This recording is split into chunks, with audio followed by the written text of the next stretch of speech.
முதலமைச்சருடன் தொலைபேசி வாயிலாக பேசியதாக ஒரு மிக முக்கிய தகவல் கிடைத்திருக்கிறது. கூடுதல் விவரங்களை செய்தியாளர் நந்தினி வழங்க கேட்கலாம். நந்தினி, இந்த தகவல் குறித்த மேலும் விவரங்கள். வணக்கம்.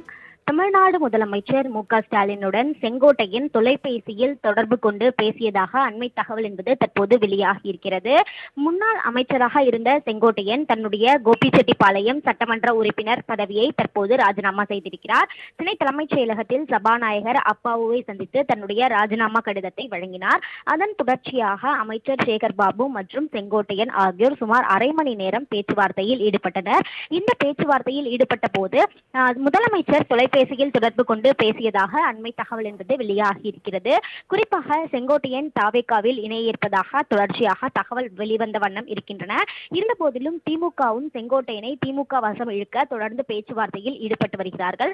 அதன் ஒரு பகுதியாகவே சேகர் பாபு மற்றும் செங்கோட்டையன் சுமார் அரை மணி நேரம் பேச்சுவார்த்தை நடத்தியிருக்கலாம் எனவும் தெரிவிக்கப்பட்டிருக்கிறது. அந்த பேச்சுவார்த்தைக்கு இடையில்தான் தமிழ்நாடு முதலமைச்சர் தொடர்பு கொண்டு பேசியதாகவும் அதே போன்று திமுகவிற்கு வரும்படி அழைப்பு விடுத்ததாகவும் தற்போது தகவல் என்பது வெளியாகி இருக்கிறது. முதலமைச்சர் கள ஆய்வு மற்றும் அரசு நிகழ்ச்சியில் பங்கேற்பதற்காக 2 நாட்கள் ஈரோடு, கோயம்புத்தூர் மாவட்டத்திற்கு சென்றிருக்கிறார். இந்த நிலையில் இன்று முதலமைச்சர் சென்னை திரும்ப இருக்கக்கூடிய நிலையில் செங்கோட்டையன் தற்போது எம்எல்ஏ பதவியை ராஜினாமா செய்திருக்கிறார். அதன் தொடர்ச்சியாகவே இந்த பேச்சுவார்த்தை என்பது பலதரப்பட்ட பேச்சுவார்த்தைகள் என்பது நடைபெற்று வருகின்றன.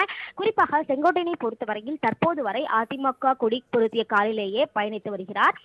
சட்டமன்ற உறுப்பினர் பதவியை ராஜினாமா செய்த பிறகும் கூட தற்போது கூட அதிமுக கொடி கட்டிய காரிலேயே தற்போது செங்கோட்டையன் எம்எல்ஏ ஹாஸ்டலுக்கு சென்றிருக்கிறார். இந்த நிலையில்தான் தற்போது முதலமைச்சர் செங்கோட்டையனுக்கு தொலைபேசியில் தொடர்பு கொண்டு பேசிய தகவல் என்பது முக்கியத்துவம் வாய்ந்ததாகவே பார்க்கப்படுகிறது. பரபரப்பான அரசியல் சூழலில் செங்கோட்டையன் தன்னுடைய எம்எல்ஏ பதவியை ராஜினாமா செய்திருக்கக்கூடிய நிலையில் செங்கோட்டையன் அடுத்த கட்ட நகர்வுகள் என்ன, அதே போன்று திமுகவில் இணைய இருக்கிறாரா அல்லது தமிழக வெற்றி கழகத்தில் இணைய இருக்கிறாரா என்பது தொடர்பான பல்வேறு கேள்விகள் அடுக்கடுக்காக வெளியாகி வருகின்றன. இருந்த போதிலும் இன்னும் ஒரு சில நாட்களில் அதற்கான அதிகாரப்பூர்வ அறிவிப்பு என்பது வெளியாகும் என எதிர்பார்க்கப்படுகிறது.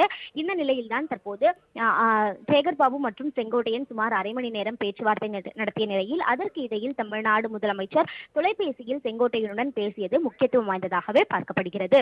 தாங்கள் வழங்கிய தகவல்களுக்கு நன்றி நந்தினி.